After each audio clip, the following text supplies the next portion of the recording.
રહ્યો છે। રાજસ્થાનની વાત કરીએ, ગુજરાતને અડીને આવેલું આ રાજસ્થાન છે સ્ટેટ।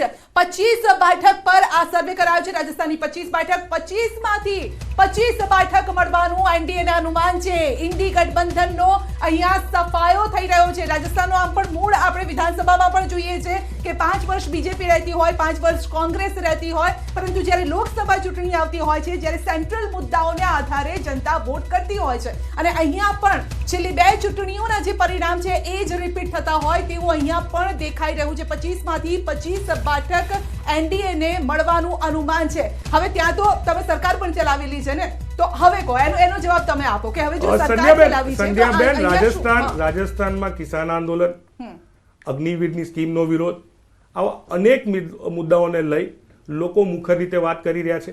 હાલની સરકારમાં બેઠેલા નવી સરકાર બની, જે નવી સરકાર બની એના લીધે ક્યાંક જૂના આગેવાનો પણ ભાજપમાં નારાજ છે। આપણે જોયું કે ત્યાંના સંસદ સભ્ય ચુરુના પાર્ટી છોડીને જતા રહ્યા અને કોંગ્રેસ જોઈન કરી। આ પ્રકારના અલગ અલગ અનેક મુદ્દાઓ ત્યાં મેવાડના અલગ મુદ્દા છે, મારવાડના અલગ મુદ્દા છે, શેખાવાટીના, હાડોતીના અલગ મુદ્દાઓ છે, અલગ અલગ વિસ્તારના અલગ અલગ મુદ્દાઓ છે।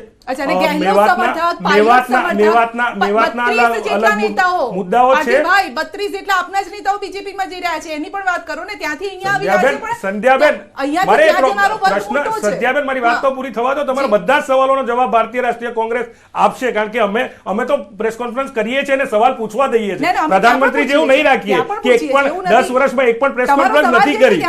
10 વર્ષથી એક પણ પ્રધાનમંત્રીએ પ્રેસ કોન્ફરન્સ નથી કરી, એટલું કહું છું। એમને પ્રધાનમંત્રી નહીં પૂછી શકું, શ્રદ્ધાબેનને તો તમે 1000 સવાલ પૂછશો, પ્રધાનમંત્રી એટલે પ્રેસ કોન્ફરન્સ 10 વર્ષમાં એક નથી કરી, યાદ રાખીએ। પણ રાજસ્થાનમાં આજે આપ પરિણામ બતાવો છો, રિઝલ્ટના દિવસે આપણે પાછા મળશું, કારણ કે રિઝલ્ટના દિવસે આપણે આખો દિવસ ડિબેટમાં હોઈએ છીએ। આ પરિણામ વિપરીત દેખાશે, આમાં તમને ચેન્જ દેખાશે અને તમે સ્વીકારશો મારી વાતને કે તમે સાચા હતા। આ રાજસ્થાનનું પરિણામ બદલાવાનું છે। ઠીક, ભારતીય રાષ્ટ્રીય કોંગ્રેસ ખૂબ પરિબળો છે। મેં આપને મુદ્દા કીધા ને, મુદ્દા આધારિત કીધા છે। લોકસભામાં અરે મુદ્દા આધારિત વિધાનસભામાં લાગુ 2019 ના અને 14 ના મુદ્દા અલગ હોય છે। જે વિધાનસભામાં જે મુદ્દા લાગુ પડતા હોય છે, શું લોકસભાની ચૂંટણીમાં પણ એ જ મુદ્દા લાગુ પડે છે? માણસ તો બધે જ હોય, વિધાનસભા હોય કે લોકસભા હોય, ગામડું હોય કે શહેર હોય। કોંગ્રેસના માનનીય પ્રવક્તાએ 3 મિનિટ 33 મિનિટ પહેલા એવું કીધું, 3 મિનિટ 33 સેકન્ડ પહેલા એવું કીધું હતું, મંદિરોમાંથી જે આવક થશે એ પૂજારીનું કલ્યાણ કરીશું અમે।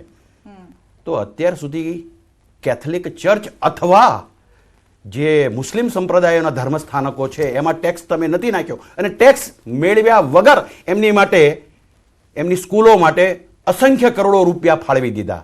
શું આ તમારી બે મોઢાળી વાત નથી? છે। બીજી વાત, એમણે અને આ કાર્યક્રમ જોતા તમામ પોલિટિકલ પાર્ટીના, મને જવાબ આપવા દે, આપ બોલશો પહેલા કોઈની વાત સાંભળવાની કોશિશ કરો, કારણ કે આજ તમારું કોંગ્રેસનું એજ્યુકેશન છે, કોઈની વાત કાપવી, સામે વાળો શાંતિથી સાંભળતો એને ઉપર જોઈએ, મરતા ક્યાં ન કરતા, ડેસ્પરેશન, મને ખબર નથી, કારણ કે હજી એને વચમાં બોલવાની આદત છે। એટલે જ તે મારે માનનીય દરેક કોંગ્રેસ કાર્યકર્તા કે દરેક પોલિટિકલ પાર્ટીના નેતાઓ કે પ્રવક્તાઓ જ્યાં ડિબેટમાં જાય એમને કહેવાનું કે આ સન્નારી બાજુમાં બેઠા છે, એમણે કીધું તું મારા મુખ્યમંત્રી, અને સાથે સાથે એમણે કીધું મારા દેશના માનનીય વડાપ્રધાન મનમોહનસિંહજી। આ કેટલા કોંગ્રેસના કે બીજા પક્ષના નેતાઓ આવું બોલે છે, તમારા પક્ષના વડાપ્રધાન, તમારા પક્ષના મુખ્યમંત્રી। ક્યાં તમે ગામના નથી, તમે શહેરના નથી, તમે દેશના નથી? અને આવી બે મોઢાળી વાત કરે છે। પછી કોંગ્રેસ જ્યાં વિરોધ કરવો છે લોકસભામાં, વિધાનસભામાં, XYZ જગ્યાએ, અને પોલિટિકલ ડિબેટમાં પણ અહીંના જે એન્કર્સ છે એનો પણ વિરોધ કરો। તમારું સેમ્પલ સાઇઝ 1% વધારે હોવું જોઈએ, તમારા સેમ્પલ સાઇઝનો સર્વે શું, બેઝ શું, તમે જુઠ્ઠા છો, અમે સાચા છો, અને ઉપરથી બે શર્મી રીતે હસી નાખવી વાત, આ તો કોંગ્રેસ જ શીખી શકે। માટે જ મારે દરેક માનવંતા પ્રવક્તાઓને કહેવાનું છે, please learn something, have some grace. Shraddhaben, Rajasthan ગુજરાતને અડીને આવેલું છે, ઘણી બધી બાબતો આપલે થતી હોય છે, વિચારો પણ આપલે થતા હોય છે, પરંતુ અહીંયા 25 માંથી 25 બેઠક એનડીએને મળી રહી છે। જે પહેલાના પરિણામ છે એ જ પુનરાવર્તન અહીંયા થઈ રહ્યું છે। જી બિલકુલ પુનરાવર્તન થઈ જ રહ્યું છે, કારણ કે મેં તમને કીધું ને સંધ્યાબેન કે અમારી વિચારધારાની લડાઈને જ્યાં જ્યાં અમારી સરકારોએ ડબલ ઇન્જિનના સારા કામો કર્યા છે, રાજસ્થાન ડેફિનેટલી જે છે એ તો હું એમ કહીશ સુરાઓની ભૂમિ છે. દેશભક્તિ આપણા બધામાં છે, પણ આપણે જે ઇતિહાસો વાંચ્યા છે એ રાજસ્થાનના આટલા છે.